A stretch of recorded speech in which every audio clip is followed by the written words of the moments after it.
مساء الفل على الكل، اهلا وسهلا بكم. السلام عليكم ورحمه الله وبركاته. عشاق الكره العراقيه في كل مكان، اهلا وسهلا بكم. هنتكلم في الفيديو ده بعد مباراه المنتخب العراقي ومنتخب الهند والمؤتمر الصحفي، وهقول لكم كساس ايه بعد المباراه. وكان معاه في نفس المؤتمر الكابتن او النجم علي الحمادي، نجم ويلبلدو الانجليزي. وهنتكلم على 4 مكاسب طبعا اكتسبناها من هذه المباراه. اول خبر معانا او اول حاجه معانا هنتكلم عليها الكابتن علي الحمادي وكلامه في المؤتمر الصحفي. وبالمناسبه الكابتن علي اخذ احسن لاعب في المباراه، رجل المباراه بلا منافس النهارده، نجم ويلبلدون الانجليزي. ان شاء الله نتمنى له كل التقدم. وطبعا كان سعيد جدا، وقال لك انا كنت الفرحه لا توصف بعد احراز الهدف الاول مع المنتخب. طبعا يعني صراحه كابتن علي كان نجم، وكان عامل مشاكل كبيره جدا في دفاعات المنتخب الهندي. كابتن علي النهارده قال لك اكد ان المباراه مرت بفترات صعبه جدا، لكن هنا كنا حريصين في العوده للمباراه الى اجواءها والخروج منها فائزين، حيث كنا الافضل على مدار اللقاء. وقال عزيمة لاعبتنا كانت واضحة في اجتياز المنافس والالتزام وكلام وسماع كلام المدرب بخطة المباراة. طبعا يعني النهارده صراحة لازم نهني.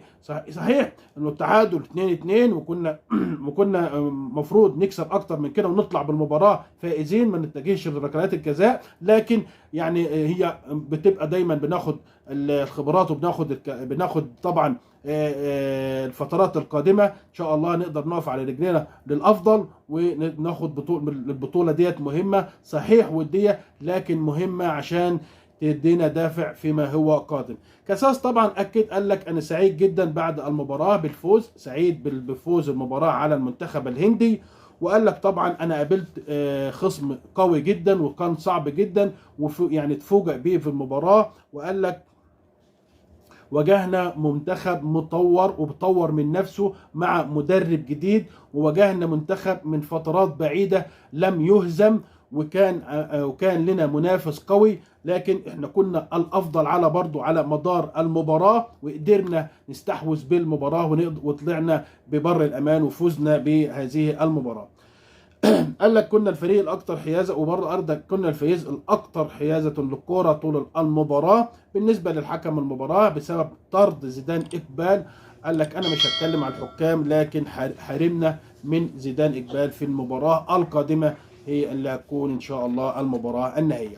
4 مكاسب كده هنقولهم سريعا من هذه المباراه. بشار الاسنان يعني قدم اوراق اعتماده مع المنتخب، كان شعله نشاط بعد احراز الهدف الاول العراقي، وكان عامل يعني نشاط في المنتخب العراقي. وايضا مهاجم البلد الانجليزي اللي اتكلمنا عليه اللي اخذ رجل المباراه علي الحمادي، تسبب العديد من المشاكل لدفاع الهند، وسجل ايضا الهدف، وكان سعيد جدا بهذا الهدف، واول مشاركه له يعني رسميه مع المنتخب. وايضا برضو النقطه الثالثه الحارس المرمى جلال حسن. حارس المرمى جلال حسن صحيح هي مش حاجه ايجابيه، لكن حاجه سلبيه، بس هتكون يعني زي ما نكون كده يعني جرس انذار لجلال حسن حارس مرمى المنتخب العراقي. حارس كبير وحارس اساسي طبعا، ونجم حراسه المرمى المنتخب العراقي بعد تسببه في الهدف الثاني للمنتخب الهندي. انذار للحارس، وطبعا يعيد حساباته، وان شاء الله يكون الافضل الفترات القادمه.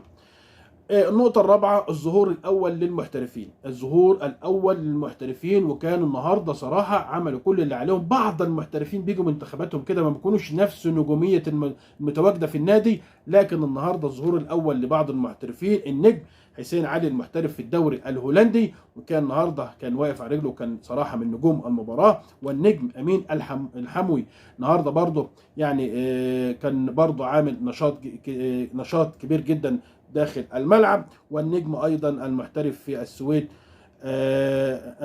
اندريا الصناطي ان شاء الله برضو كان نجم النهارده المباراه. يعني اطمنا على حد ما عن المحترفين، وان شاء الله المباراه القادمه تكون الاقوى لهم، ونكون يعني نشوف المنتخب العراقي يكون افضل من كده ويؤدي مباراه اقوى من كده، ويكون ان شاء الله ملك لبطوله تايلاند 49. اتكلمنا مع حضراتكم طبعا على المؤتمر الصحفي بعد المباراه وبعد اللي استفدناه من هذه المباراه، وان شاء الله دايما متواجدين معاكم. لكن ما تنسوش دايما تدعمونا باللايك والاشتراك في القناه. دمتم في امان الله وحفظه، والسلام عليكم ورحمه الله وبركاته.